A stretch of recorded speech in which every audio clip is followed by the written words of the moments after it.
Praise the Lord. मेरे सभी मसीह भाई बहनों को जय मसीह की। आशा करती हूँ कि आप सभी लोग हेल्दी हैं, फिट एंड फाइन हैं, एंथुजियास्टिक हैं, मोटिवेटेड हैं।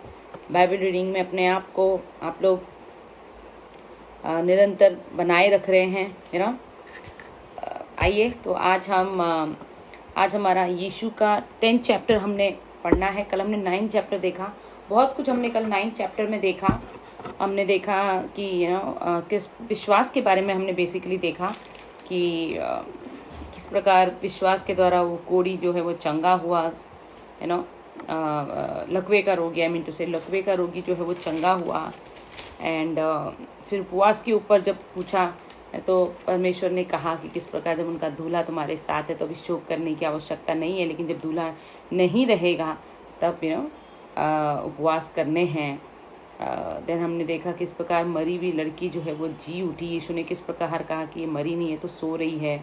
और किस प्रकार अंधों का दृष्टांत भी हमने देखा, है ना। और किस प्रकार गूंगा जिसमें दुष्ट आत्मा थी, दुष्ट आत्मा के निकलने से फिर वो किस प्रकार से वो चलने लगा, है ना। ये सारी चीज़ें हमने कल 9th चैप्टर में देखी। Okay, so today let us start with the 10th chapter. मत्ती का 10वां अध्याय, मैथ्यू चैप्टर 10। यीशु के 12 चेले। अब हम यहाँ पे बेसिकली देखेंगे कि यीशु मसीह ने किस प्रकार अपने 12 चेलों को चुना। ओके, लेट अस सी, उनके नाम हम देखेंगे।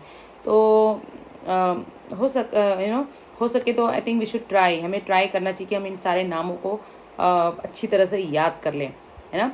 फिर उसने अपने 12 चेलों को पास बुलाकर उन्हें अशुद्ध आत्माओं पर अधिकार दिया। देखिए, अशुद्ध आत्माओं को निकलने का अधिकार दिया कि उन्हें निकालें और सब प्रकार की बीमारियों और सब प्रकार की दुर्बलताओं को दूर करें। देखिए, यीशु के पास जो अधिकार था, हमने जैसे कि पुराने 6 चैप्टर में देखा, कल भी हमने देखा, यीशु के पास जो अधिकार था कि दुर्बलताओं को निकालने का, दुष्ट आत्माओं को निकालने का, रोगियों को चंगा करने का, सारी बीमारियों से चंगाई देने का, वही अधिकार यीशु ने अपने 12 चेलों को दिया। स्तोत्रम, hallelujah. How blessed we are, हैं। इन 12 प्रेरितों के नाम ये हैं।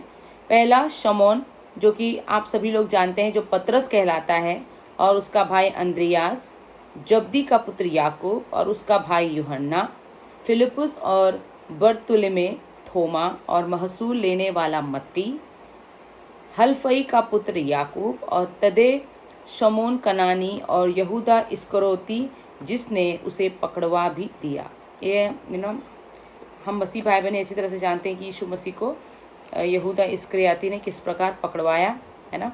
तो वो भी यीशु के 12 चेलों में से एक था। और यीशु ने अपने 12 चेलों को ये अधिकार दिए थे, अशुद्ध आत्माओं पर अधिकार, सब प्रकार की बीमारियों पर और सब प्रकार की दुर्बलताओं को दूर करने का अधिकार यीशु ने अपने 12 चेलों को दिया था ना। 12 प्रेरितों की सेवा कार्य का हम छोटा सा वो देखेंगे। 5th वन, इन 12 को यीशु ने यह आज्ञा देकर भेजा, अन्य जातियों की ओर न जाना और सामरियों के किसी नगर में प्रवेश न करना। यीशु ने उन्हें टेरिटरीज दे दी, लिमिटेशंस दे दी कि कहाँ जाना है, कहाँ प्रचार करना है, इन्होंने बता दिया। तो क्या कहा कि अन्य जातियों की ओर न जाना और सामरियों के किसी नगर में प्रवेश न करना, परंतु इज़राइल के घराने की खोई हुई भेड़ों के पास जाना। इज़राइल के घराने की खोई हुई भेड़ों के पास जाना है। तो यीशु ने स्पेसिफाई किया कि कहाँ जाना है, इज़राइल की खोई हुई भेड़ों के पास तुम जाना। ओके, ये जो है ना, यही हम लोगों ने ये सेम कि मेरी जो भेड़ें हैं, इज़राइल की जो भेड़ें हैं, ये क्यों यीशु उनको वहाँ भेजता है, क्योंकि यिर्मयाह भविष्यद्वक्ता के द्वारा ये आप यिर्मयाह की भविष्यद्वक्ता की किताब में आप पढ़ेंगे कि 50th यिर्मयाह 50 का 6 50 का 6 50th का 6 वर्स में लिखा है कि वो कहता है परमेश्वर की मेरी इज़राइल की जो भेड़ें हैं वो भटक चुकी हैं, उन्हें एक भले चरवाहे की आवश्यकता है, वो भटक चुकी हैं। इसलिए यीशु कहता है परंतु इज़राइल के घराने की खोई उन भेड़ों के पास जाना जिनके बारे में यिर्मयाह ने ऑलरेडी कह दिया था। और चलते चलते यह प्रचार करो, स्वर्ग का राज निकट आ गया है। क्या प्रचार करना है? स्वर्ग का राज निकट आ गया है। मन फिराओ, स्वर्ग का राज निकट आ गया है। बीमारों को चंगा करो, मेरे मरे हुओं को जिलाओ, कोड़ियों को शुद्ध करो, दुष्टात्माओं को निकालो। तुमने सेंत मेंत पाया है, सेंत मेंत दो। तुमने मुफ्त में पाया है, तुम मुफ्त में दो। तुमने चंगाई पाई है, तुम चंगाई दो। तुमने उद्धार पाया है, तुम वो सुसमाचार को फैलाओ कि प्रभु का राज्य निकट है, परमेश्वर का राज्य निकट है, स्वर्ग का राज्य निकट है। और परमेश्वर ने सारे अधिकार, देखिए कितने अधिकार, बीमारों को चंगा करो कह दिया, मरे हुओं को जिलाओ कह दिया, मरे हुओं को जिलाने का अधिकार भी यीशु ने दिया। हाँ, कोड़ियों को शुद्ध करो, दुष्टात्माओं को निकालो। और तुमने सेंत मेंत में पाया है और तुम भी सेंत मेंत में दो। अपने पटुकों में न तो सोना और न रूपा और न तांबा रखना, लालच नहीं करना। आपको मुफ्त में आपको ब्लेसिंग मिली है, आप मुफ्त में उसको दीजिए। मुफ्त में आपको आशीष मिली है, आप दूसरे तक उसको ट्रांसफर कीजिए। सोना चांदी इन सबको जमा करने की कोशिश न करना। मार्ग के लिए न झोली रखो, न दो कुर्ते, न जूते, न लाठी लो, क्योंकि मजदूर तो उसका भोजन मिलना चाहिए। तो कहा तुम्हें कुछ रखने की जरूरत नहीं है, तुम मजदूर हो, तुम इस कार्य पे निकल रहे। जैसे हमने कल पढ़ा था ना कि मजदूर बहुत कम है, तो ये मजदूर बन गए हैं। ये 12 चेले जो है मजदूर बन चुके हैं। और ये तो जाहिर सी बात है, अगर कोई मजदूर काम करता है, अगर आपके यहाँ पर भी अगर कोई काम करता है, हमारे घरों में भी अगर कोई काम करता है, खेतों में भी कोई मजदूर काम करते, तो उन्हें उनकी मजदूरी मिलती है कि नहीं मिलती है? अवश्य मिलती है। तो परमेश्वर ने यहाँ परमेश्वर पर विश्वास रखने के लिए कहा कि तुम सेफर साइड हम जा रहे हैं, कहाँ कहाँ जाना है, कितना प्रचार करना है, कितना घूमना है, इसकी टेंशन करके अपने लिए झोली बनाकर चीजों को लाद कर मत लेके जाओ। तुम मजदूर हो और तुम्हें तुम्हारी मजदूरी अवश्य मिलेगी। मतलब गॉड के ऊपर ट्रस्ट रखना है। भाई हम मजदूर हैं, अगर हम परमेश्वर के राज्य में सेवा कर रहे हैं तो हमें अपने लिए कुछ इंतजाम करने की जरूरत नहीं, परमेश्वर हमें देगा। क्योंकि परमेश्वर ने यह साफ कहा है कि मजदूर को उसका भोजन मिलना चाहिए। हमारा भोजन जो है वो अवश्य मिलेगा। जिस किसी नगर या गांव में जाओ तो पता लगाओ कि वहां कौन योग्य है, और जब तक वहां से न निकलो उसी में के यहाँ रहो। घर में प्रवेश करते हुए उसको आशीष देना। यदि उस घर के लोग योग्य होंगे तो तुम्हारा कल्याण उन पर पहुंचेगा। देखिए, अगर उस घर के लोग योग्य होंगे तो तुम्हारा कल्याण, अभी हमें रिसीव करना है। कहने का मतलब है कि घर के लोग अगर योग्य होंगे तो तुम्हारा कल्याण उन पर पहुंचेगा, परंतु यदि वे योग्य न हो तो तुम्हारा कल्याण तुम्हारे पास लौट आएगा। तो देखिए, आशीषें ग्रहण करने के लिए, ब्लेसिंग्स लेने के लिए हमें योग्य होना है, हमें रिसीव करना है, हमें योग्य होना है। अगर हम योग्य नहीं होंगे, रिसीव ही नहीं कर पाएंगे, तो भले ही हमारे पास आशीषें आ भी जाती हैं तो वो रिटर्न हो जाएंगी, क्योंकि हम उसके योग्य नहीं है, उसको संभालने के योग्य नहीं है, उसको केयर करने के योग्य नहीं है। हमने अपने आप को उस तरह से ढाला नहीं है, हमने अपना मन को उस प्रकार फिराया नहीं है, तो ये बहुत इंपॉर्टेंट है। लौट आएगा। जो कोई तुम्हें ग्रहण न करे और तुम्हारी बातें न सुने, उस घर या उस नगर से निकलते हुए अपने पाँव की धूल झाड़ लो। गॉड ने कहा है कि जो कोई अगर तुम्हारी बातों को न माने, न सुने, तो वहां से सब अपना पाँव सब झाड़ के, मतलब वहां आपको जबरदस्ती करने की कोई जरूरत नहीं है।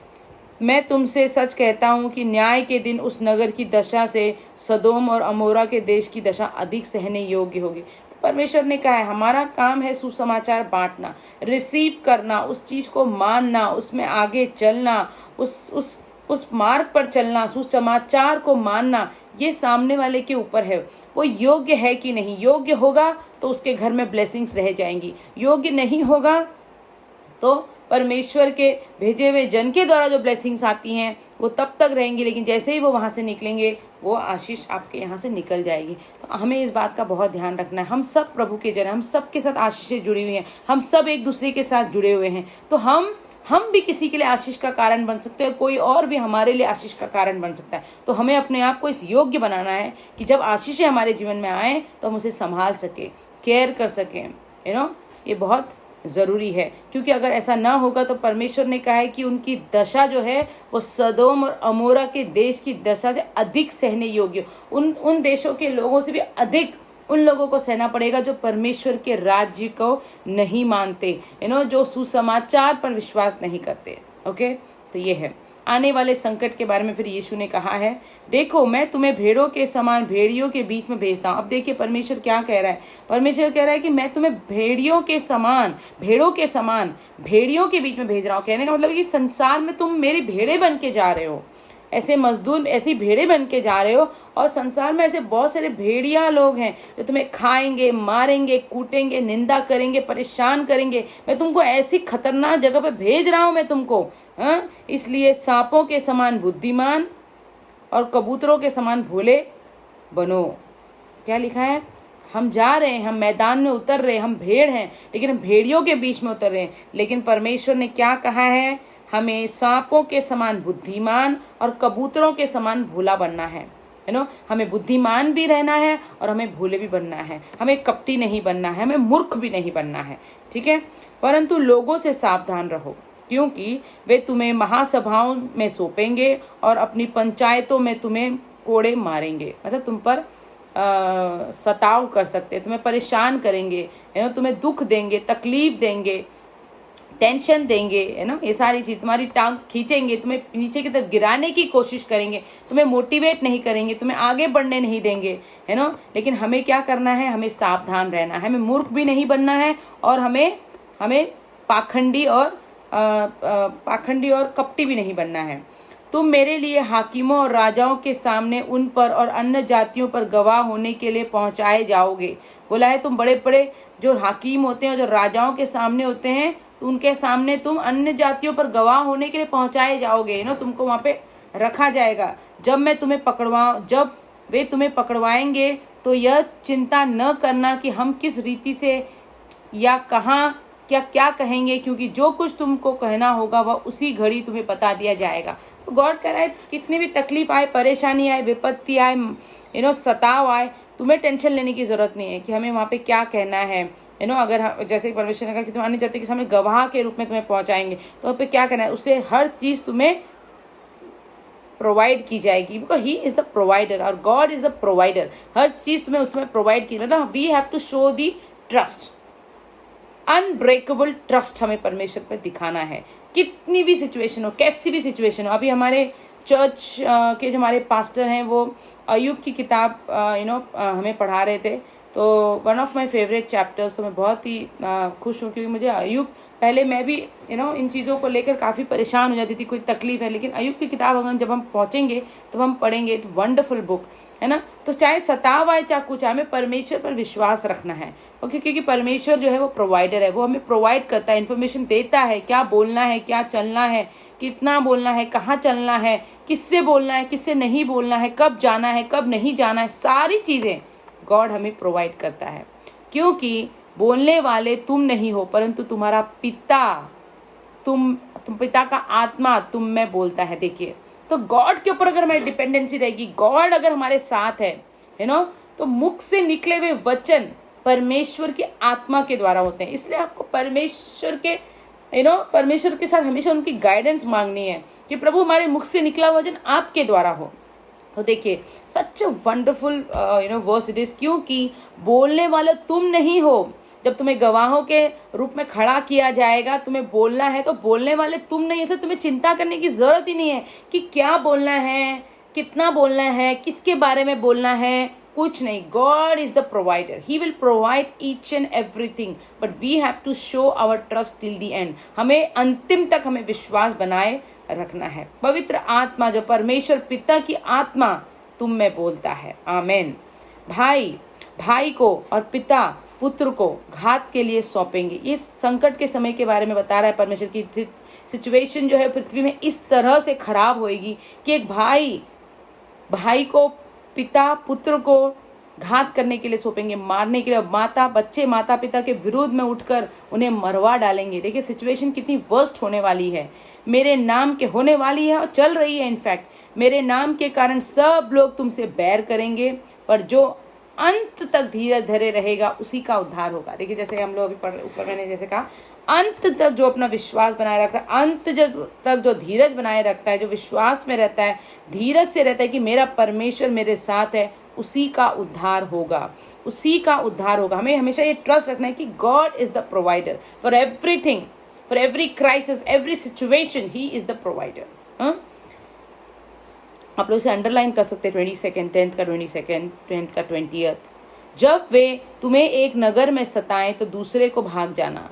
मैं तुमसे सच कहता हूँ, तुम इज़राइल के सब नगरों में न फिर नगरों में न फिर चुकोगे कि मनुष्य का पुत्र आ जाएगा। फिर कह रहे हैं कि अगर यहाँ से परेशानी हो तो दूसरे में जाना, दूसरे से हो तो तीसरे में जाना। इससे मैं तुमसे परमेश्वर को देखो, मैं सच कहता हूँ तुम इज़राइल के सब नगरों में न फिर चुकोगे कि मनुष्य का पुत्र आ जाएगा। तो हम जब परमेश्वर के मार्ग में निरंतर चलते रहेंगे तो हम ऐसी कोई भी जगह जब हम उसमें फोकस रहेंगे, यहाँ सता हुआ कोई नहीं, हमने दूसरा स्टेप लिया, दूसरा हुआ, तीसरा स्टेप लिया, हमें रुकना नहीं है, हमारे कदमों को हमने रोकना नहीं है, हमारी सेवा को हमने रोकना नहीं है, हमारी कटनी को, हम जो मजदूर हैं, हमारी मजदूरी जो हम काम कर रहे हैं उसे हमें रोकना नहीं है। उससे क्या होगा? उससे ये होगा कि हम परमेश्वर के आगमन को, जब परमेश्वर का पुत्र आ जाएगा या परमेश्वर का पुत्र हमें हमारा उद्धार करता जब आएगा तो हम उस चीज को मिस नहीं करेंगे, क्योंकि हम निरंतर परमेश्वर के राज्य में सेवा टहल में लगे हुए हैं। जैसा कहा ना, चंगाई मिलने का हमें बैठना नहीं, आराम नहीं करना, मजदूर है, हमें अपना काम करते रहना है ना, ताकि हम कोई भी नगर जो है, कोई भी स्थान जो है चुके नहीं कि मनुष्य का पुत्र आ जाएगा।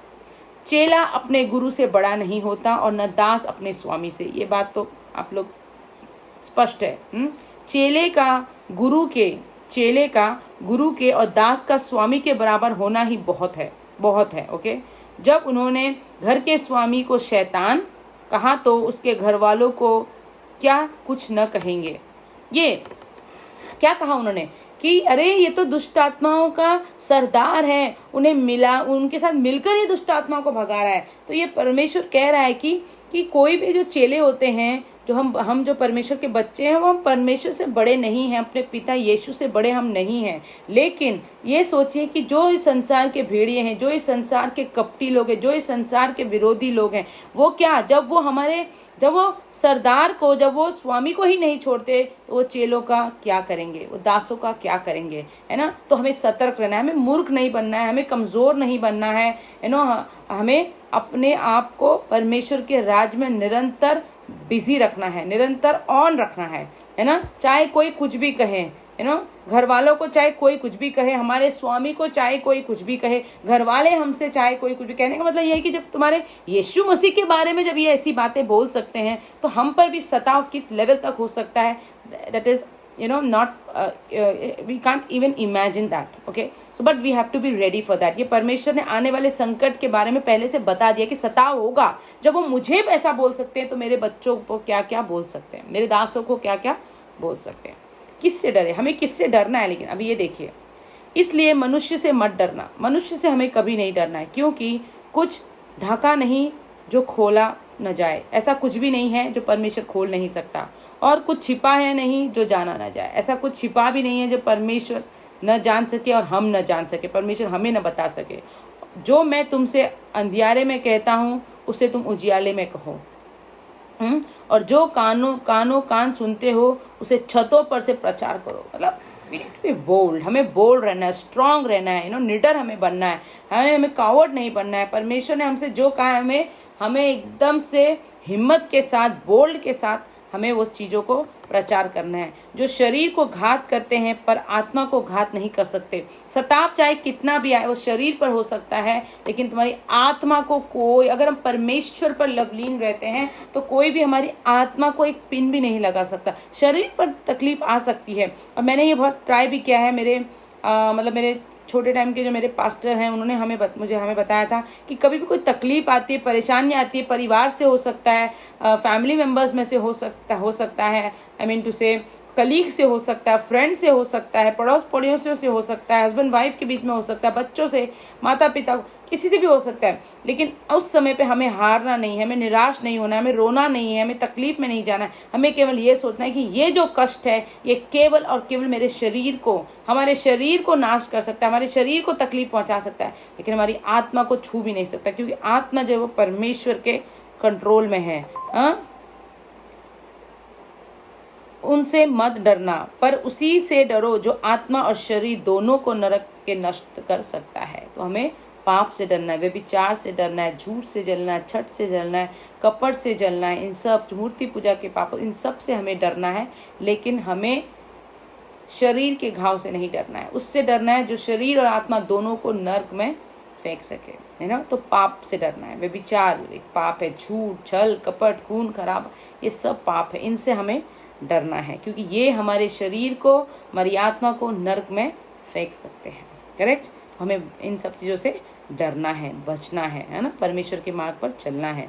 क्या पैसे में 2 गौरैया नहीं बिकती, तो भी तुम्हारे पिता की इच्छा के बिना उनमें से एक भी भूमि पर नहीं गिर सकती। मतलब हम अपने पैसों के बलबूते पे हम अपने मर्जी से कुछ भी नहीं कर सकते। छोटी सी हम एक बोलते हैं एक पत्ते को भी नहीं हिला सकते हम लोग। करेक्ट। तुम्हारे सिर के बाल भी सब गिने हुए हैं, हमारे सिर के बाल तक परमेश्वर द्वारा सुपरवाइज्ड है, गिने हुए हैं। तो हम इतनी बड़ी बड़ी चीजों में कैसे सोच सकते हैं? हम कुछ नहीं कर सकते। जब तक परमेश्वर हमारे साथ नहीं है, हम कुछ नहीं कर सकते। इसलिए डरो नहीं, तुम बहुत गौरैयों से बढ़कर हो। और हम कोई छोटे लोग नहीं, जैसे मैंने पहले भी कहा कि हम कोई छोटे लोग नहीं, हम परमेश्वर के राज्य में, हम उनके मास्टरपीस क्रिएशन है। ये जो मास्टरपीस क्रिएशन है, यस ना। यीशु को स्वीकार या अस्वीकार करना। अब देखिए, जो कोई मनुष्यों के सामने मुझे मान लेगा, उसे मैं भी अपने स्वर्गीय पिता के सामने मान लूंगा। पर जो कोई मनुष्यों के सामने मेरा इनकार करेगा, उससे मैं भी अपने स्वर्गीय पिता के सामने इनकार करूंगा। तो हमें मनुष्य से नहीं डरना है, यू नो। मनुष्य से डर के हमें डिप्लोमेटिक नहीं होना है। हम अगर परमेश्वर के नाम को बढ़ाते हैं, हम लोगों के सामने, इंसानों के सामने परमेश्वर को ऊंचा रखते, तो परमेश्वर भी हमें नहीं भूलेगा, है ना। वो भी हमें पहचानने से इनकार नहीं करेगा। ऑलराइट।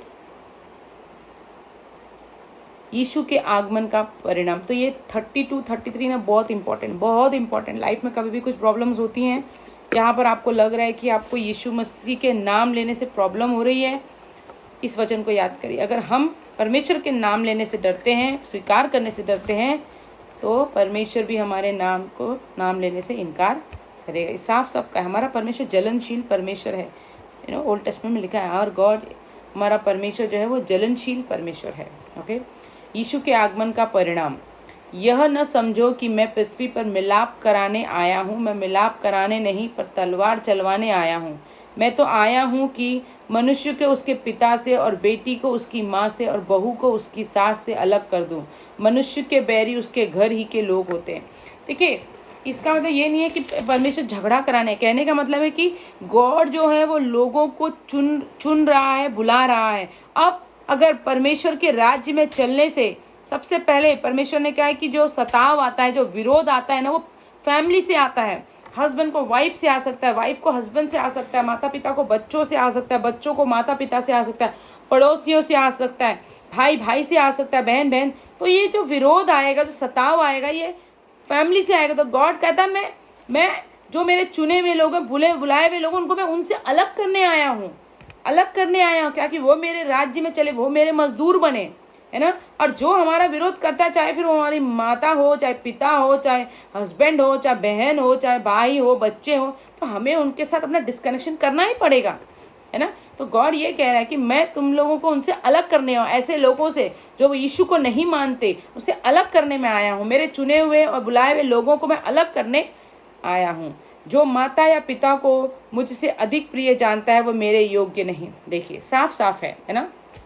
और जो बेटा या बेटी को मुझसे अधिक प्रिय जानता है, वह मेरे योग्य नहीं, वह भी मेरे योग्य नहीं। माता पिता को माता पिता की आदर करना है, सम्मान करना है, यू नो, उनको प्यार देना है, लेकिन परमेश्वर से ज्यादा नहीं। परमेश्वर के बाद ही माता पिता का नंबर आता है। बेटा बेटी का भी ऐसा ही है। और जो अपना क्रूस लेकर मेरे पीछे न चले, वह मेरे योग्य नहीं। जो सब सांसारिक चीजों की लालसा को, सांसारिक भोग को, इन सब चीजों को पीछे छोड़कर मेरे पीछे होले, वही मेरे पीछे चलने के योग्य है। लेकिन जो इन सब चीजों को बांधे रहेगा, वो मेरे पीछे नहीं। अपना क्रूस मतलब अपना जो परमेश्वर के प्रति चलने का जो डिटर्मिनेशन है, उसको लेकर जो मेरे पीछे चल सकता है, वही मेरे योग्य है। जो अपने प्राण बचाता है, वह उसे खोएगा। और जो अपने प्राण की ज्यादा चिंता करता है, परमेश्वर के राज्य की नहीं, परमेश्वर के वचनों की नहीं, अपने प्राणों की चिंता ज्यादा करता है, वह अपने प्राण खोएगा। और जो मेरे कारण अपना प्राण खोता है, उसे पाएगा। और जो परमेश्वर के कारण सताव में पड़ते हैं, परेशानी में पड़ते हैं, प्राण भी खोते हैं, वो स्वर्ग में प्रवेश पाएंगे। प्रतिफल, जो तुम्हें ग्रहण करता है वह मुझे ग्रहण करता है, और जो मुझे ग्रहण करता है वह मेरे भेजने वाले को ग्रहण करता है। तो वो अपने दासों से कह रहा है, वो अपने चेलों से कह रहा है कि मेरे चेले जो है, मेरे चेलों को जो ग्रहण करेगा, मेरे चेलों के द्वारा सुनाए हुए सुसमाचार को जो ग्रहण करेगा वो मुझे ग्रहण करेगा, और जो मुझे ग्रहण करेगा वो मेरे पिता परमेश्वर ऑलमाइटी गॉड को ग्रहण करेगा। तो रूट देख लीजिए आप, है ना, this is the root. Okay, जो भविष्यद्वक्ताओं को भविष्यद्वक्ता जानकर ग्रहण करे वह भविष्यद्वक्ता का बदला पाएगा, और जो धर्मी को धर्मी जानकर ग्रहण करे वह धर्मी का बदला पाएगा। हम जैसे जैसे फॉलो करते हैं परमेश्वर के दासों का, वैसे वैसे हमारे जीवन में चीजें बढ़ती है। और जो कोई इन छोटों में से एक को मेरा चेला बनाकर केवल एक कटोरा ठंडा पानी पिलाए, मैं तुमसे सच कहता हूं वह किसी रीति से अपना प्रतिफल न खोएगा। तो परमेश्वर के दासों, हम सब परमेश्वर के दास हैं। ओके, हम सब परमेश्वर के दास हैं।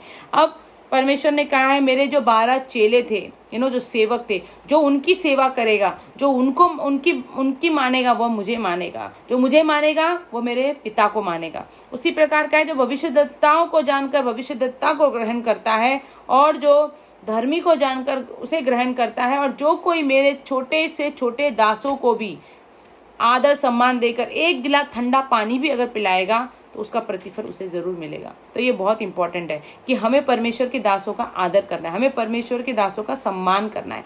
और हम सब परमेश्वर के दास हैं, हम सब परमेश्वर के संतान हैं, हमें एक दूसरे का आदर करना जरूरी है। ये सारे, क्योंकि इट इज फॉर एवरीवन।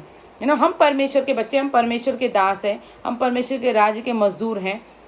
अगर हम ये एक्सपेक्ट करते हैं कि कोई हमारा आदर सम्मान करे क्योंकि हम परमेश्वर के वचनों पर चलते हैं, हम धार्मिकता पर चलते हैं, हम परमेश्वर के दास हैं, हम परमेश्वर के पुत्र हैं, अगर हम ये एक्सपेक्ट करते हैं इस वचन के अनुसार कि कोई हमारा सम्मान करे, ठंडा पानी पिलाए, यू मीन टू से कि आदर सम्मान करे, तो हमें भी परमेश्वर के दासों के साथ वैसा ही करना है।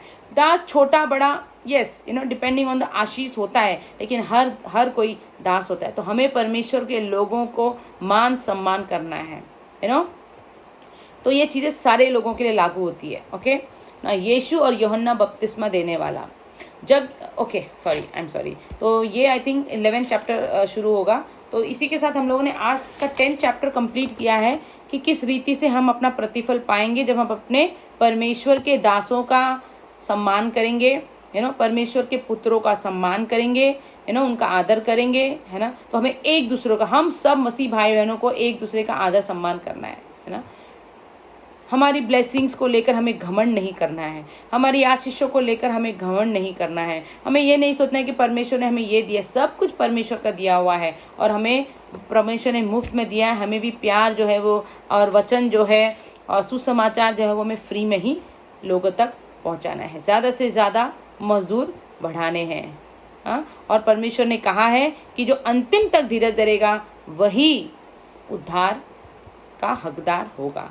और कहा है जो शरीर को घात करते उनसे हमें नहीं डरना है, परंतु हमें उससे डरना है जो शरीर और आत्मा दोनों को नरक में गिरा सकते। हमें पाप से बचना है, हमें गलत चीजों से बचना है, परमेश्वर के वचन को पकड़ कर रखना है और उस पर चलना है ना। तो आने वाले संकट के बारे में परमेश्वर ने कहा है, यीशु को स्वीकार करना, हमें किसी के भी सामने यीशु को हमें आगे रखना है, क्योंकि यीशु है ही आगे। अपने लाइफ का सबसे प्रथम जो स्थान है वो यीशु को हमें देना है। तो परमेश्वर भी हमें अपने स्वर्गीय पिता के सामने स्वीकार करेगा। ओके, तो इसी के साथ आज का हमारा ये जो चैप्टर है, 10th चैप्टर जो है वो कंप्लीट हो गया है सक्सेसफुली। एंड मैं आप सभी का फिर एक बार बहुत बहुत बहुत बहुत धन्यवाद देती हूँ कि आप मेरे साथ जुड़ रहे हैं, और बाइबल रीडिंग जो है वो बहुत अच्छी जा रही है। एक पर्टिकुलर समय मैंने फिक्स किया है तो मैं कर रही हूँ उसको। आप लोग भी एक पर्टिकुलर समय फिक्स करिए और करिए। कभी कभी नेट की वजह से थोड़ा अपलोडिंग में और डाउनलोडिंग में थोड़ा टाइम लग जाता है, बट आपको जैसे हर प्रतिदिन का हम लोग स्टडी कर रहे हैं, ये कंटिन्यू हम रखेंगे, क्योंकि हमें डायरेक्ट गॉड के साथ कॉन्वर्जेशन करनी है, डायरेक्ट मैसेजेस हमें गॉड से लेने हैं, डायरेक्ट हमें रिसीव करना है, क्योंकि हमें वो योग्य बना है। ध्यान रखिए, हमें योग्य बना, अगर हम योग्य नहीं बनेंगे तो वो सारी आशीषें हमारे से जा सकती हैं, तो हमें उन्हें बचा के रखना है, छुपा के रखना है। छुपा के रखना है मतलब हमें अपने अंदर में उसे बनाए रखना है। तो ये है। तो बहुत बहुत धन्यवाद आप सभी का। God bless you all.